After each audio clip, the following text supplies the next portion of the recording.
السلام عليكم، صباح الخير، مساء النور. صلوا على النبي محمد عليه أفضل الصلاة والسلام. سعيدة جدا أخواتي بلقياكم مجددا. إن شاء الله يلقاكم هذا الفيديو في أتم الصحة والعافية بإذن الله.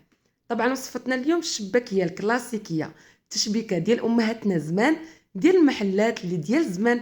ما شاء الله راه كتجي يا سلام. أنا جيت بهذا الفيديو هذا باش نفكركم بهذه التشبيكة هذه. مهما تعدات التشبيكة ديال الشباكية كتبقى التشبيكة هذه رقم واحد في الشباكية. طبعا هاد الشباكيه هادي بدون جراره ديال الشباكيه. الناس اللي الغربه اللي ما متوفرش عندهم جراره الشباكيه، اللي بحالي انا، او الناس كذلك كاين ما متوفرش عندهم جرارات الشباكيه، وبدون الماكينه ديال الشباكيه او العجينه اللي كترق لنا العجينه غير بالدلاك، ما شاء الله راه كنتحصلوا عليها يا سلام. كتجي معلكه مشربه العسل، والاهم من هذا الشيء كامل البنه بتاعها كتحمق، يعني لذيذه بزاف وتنجح معكم من اول تجربه، بالاخص المبتدئات. تبعوا الفيديو للاخير باش تستافدوا اكثر. ما نطولش عليكم اخواتي، نخليكم مع طريقه التحضير فرجه ممتعه. ونبداو بسم الله على بركه الله. بالنسبه للمكونات عندي اصفر بيضه، عندي كذلك 3 حبات من المسكه الحره طحنتهم جيدا مع قبيصه ديال الملح. كنحتاجوا ملعقه كبيره من النافع، ملعقه كبيره من حبه حلاوه اللي كنكون طحنتهم جيدا، وكنحتاجوا كذلك ملعقه كبيره من القرفه، راس ملعقه صغيره من الخميره الحبيبات او الخميره ديال العجن، ونصف ملعقه صغيره من الخماره الحلويات. هنا عندي نصف كاس من اللوز اللي كنكون حمرته في الفرن وطحنته جيدا بالقشر بتاعه حتى كيبقى يتعجن لنا بهذا الشكل هذا. بنفس الطريقه استعملت نصف كاس من اللوز، من الزنجلان عفوا او السمسم، حتى هو حمرته جيدا في المقلاة حتى كنطحنوه جيدا. هنا عندي كاس كامل مقسوم من نصف كاس من الزبده نوازيط، ونصف كاس من الزيت الروميه. عندي كذلك كاس من الماء الزهر اللي تيكون دافي دوبت فيه ضمه ديال الزعفران، وكنحتاجو 500 غرام من الدقيق. انا نستعمل معكم هاد 500 غرام كميه قليله بالحق، كتخرج كميه جميله ما شاء الله، يعني 2 كيلو ديال الشباكيه. فانا اول حاجه في واحد القصريه او الاناء اللي تخدموا فيه كنضيف الدقيق او 500 غرام ديال الدقيق، نصف كيلو. كنضيف المكونات كلها، كنغربلها، القرفه مع الخميره مع خماره الحلويات مع بالاخص هاد الحبه حلاوه واليانسون او حبه حلاوه او النافع. فبنفس الطريقه كنغربلهم جيدا وكيبقاو فيه هذوك الحبيبات باش العجينه ما تقطعش لكم وانتم كتلقوها. فضروري كتصفيهم جيدا، غير ما تصفيوش اكثر، غير كتنزل معكم هذيك البودره صافي. كيف كتشوفوا كتخلصوا من هذيك الشوائب. بنفس الطريقه راه نغربل المسكه والملحه، كنغربلهم جيدا، يعني المكونات كلها كتغربل الا اللوز كنطحنوه مزيان، والزنجلان صافي. هنا كنضيف نصف كاس ديال اللوز، نصف كاس ديال الزنجلان، وكنضيف الزبده نوازيط مع الزيت. هادو المكونات اول حاجه كتخدموا بهم الدقيق بتاعكم.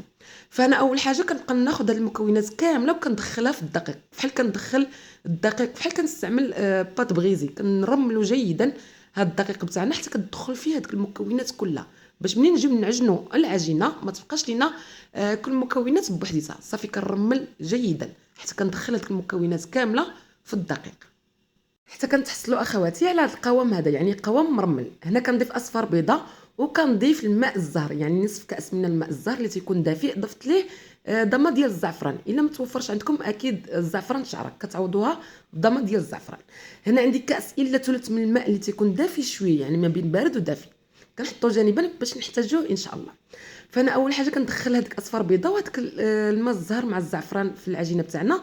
عاد كنبقى نضيف الماء كنضيفو غير بالتدريج، غير كنرش هكذا بالاصبع تاع الايد هكذا باش ما يجراش لكم العجينه. باش هاد الخطوه هذه خذوا بالكم منها باش ما تجراش لكم العجينه، لان العجينه ديال الشباكيه لازم تجينا قاصحه وناشفه شويه. فانا كنضيفو بالتدريج. بالنسبه لهذا الكاس راه خدا معايا كله ما شاء الله ديال الماء. بالنسبه للمكونات كلها نخلي لكم في صندوق الوصف اخواتي بالغرام وبالملي ان شاء الله. والمقاس ديال الكاس طبعا كاس العنبه. صافي هنا كندخل العجينه مزيان مع بعضياتها كيف ما كتشوفوا معايا بهذه الطريقه هذه، باش كنقادوها مزيان. هذيك العجينه المكونات كلها كتدخل في العجينه، كتحصلوا عليها بهذا القوام هذا، يعني عجينه كتجينا قاصحه، يعني ما تجيناش طريه ولا رطبه بتاتا، يعني ناشفه وقاصحه. هذا هو القوام ديال العجينه ديال الشباكيه. الا نجحات معكم عفوا العجينه ديال الشباكيه بهذا القوام هذا، صافي راه الشباكيه ناجحه ان شاء الله. كنحطها على سطح العمل على شكل حربال او بوده، وكنقطعها على شكل صغيره هكذا باش ما تغلبكش، بطريقه مبسطه وما تغلبك لا حتى شي حاجه. قطعوهم على احجام صغيره بهذا الشكل هذا وتخليوها بنفس الحجم. كنطلقها على سطح العمل غير بالمدلك، كنطلق اول حاجه بالطول وبالعرض بهذه الطريقه هذه، وكنبقى نطويها على شكل مسمنه بحال كنستعملوا مسمنه باش كتجينا هكذا زوينه من الداخل. صافي كنطوي هكا وكنبقى غادا مع العجينه بتاعنا بنفس الطريقه كلهم حتى كنساليهم. انا خبيتها هكذا في واحد البلاستيكه باش ما تنشفش لينا العجينه وفي نفس الوقت كتطلق راسها اكثر.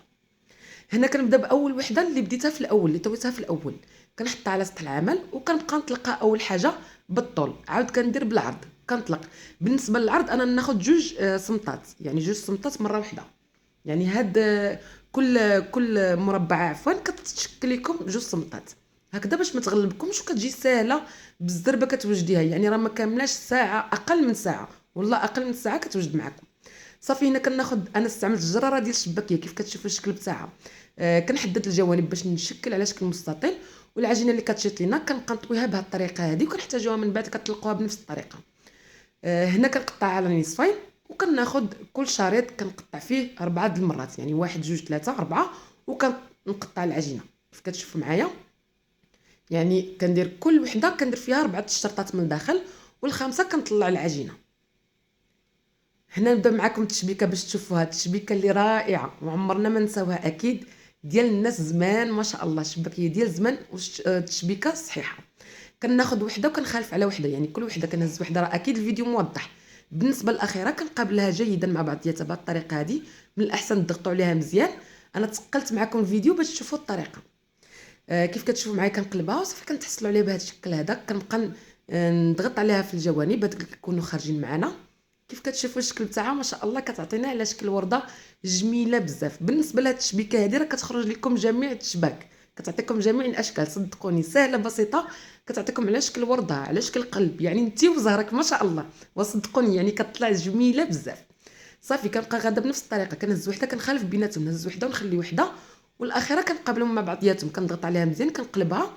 راه كتقلب بكل سهوله. يعني نتوما قادوا الجوانب كيف كتشوفوا معايا وصافي. وهادوك الجوانب اللي كيكونوا شايطين معنا الا كانوا طوال كتقطعوهم دايرين فحال الودنين هكذا، الا كانوا طوال اكثر فصافي راه كتقطعوهم باش كيجيوكم هكذا صغيورين وزوينين. شوفوا هذا الشكل هذا طلع معايا على شكل قلب، راه ما شاء الله. راه كيف ما قلت لكم بنفس التشبيكه كتطلع بتشكيله رائعه، يعني بجميع الاشكال كتطلع لكم بهذه التشبيكه هذه على شكل ورده على شكل قلب على شكل، يعني اشكال جميله بزاف. يعني كيف ما كتشوفوا معايا اخواتي الورده الشكل الثاني، يعني هذيك ورده الشكل الثاني والثانيه طلقت لي على شكل قلب، وحتى هذه الثانيه على شكل ورده في شكل واحد اخر، يعني ما شاء الله راه كتطلع جميله بزاف. صافي كنقطع الجوانب اللي كانوا شايطين معنا عفوا وكنتحصلوا عليها بهذا الشكل هذا. وهنا اخواتي حطيت الشباكيه بتاعنا في الصينيه هكذا وخليتها لمده ساعتين فقط، راه كافيه. انا ما خليتهاش ليله كامله، يعني ساعتين بدما كتنشف معكم تماما. كيف كتشوفوا العجينه بتاعنا يعني كتنشف معكم بكل سهوله، وهذا من نجاح الشباكيه. فاول حاجه كتخليوها تنشف معكم لمده ساعتين.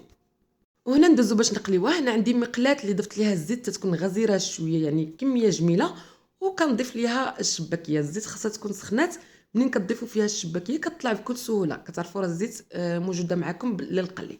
هنا كنكون طبعا محضره عندي العسل، وكاسروله الثانيه كتكون فيها صفايه باش كتصفي لينا الشباكيه. صافي هنا كنبقى نقلب فيها بشويه بشويه، يعني كنبقى نقلب فيها كل شويه باش ما تطيب من كل جوانب بنفس اللون. هنا ما تخليوهاش تحمر اكثر، لان ملي كتحطوها في العسل راه كتزيد كتغير اللون تاعها. صافي كنهزها بالمصفات وكنحطها مباشره في العسل. العسل خاصو يكون بارد، يعني كيكون ثقيل بزاف. كتكونوا موجدينه يومين قبل طبعا باش كيتحصلوا عليه بهذا القوام هذا. طبعا العسل وجدته معكم في القناه غير بسنيده فقط بدون طنجره الضغط، غير في الجميله او في الطنجره العاديه كتحضروه. كيف كتشوفوا معايا اخواتي كنهز العسل بهذه الطريقه هذه، ما كنغطسهاش لان العسل تيكون يعني قاصح معنا. كنهزها بهذه الطريقه بالملعقه او بالمصفات وكتهزوه من الفوق كتدردروه على الشباكيه بدما كتشرب. بنفس الطريقه كنحط الكميه الثانيه وانا كنعسل الثانيه، يعني سهل جدا.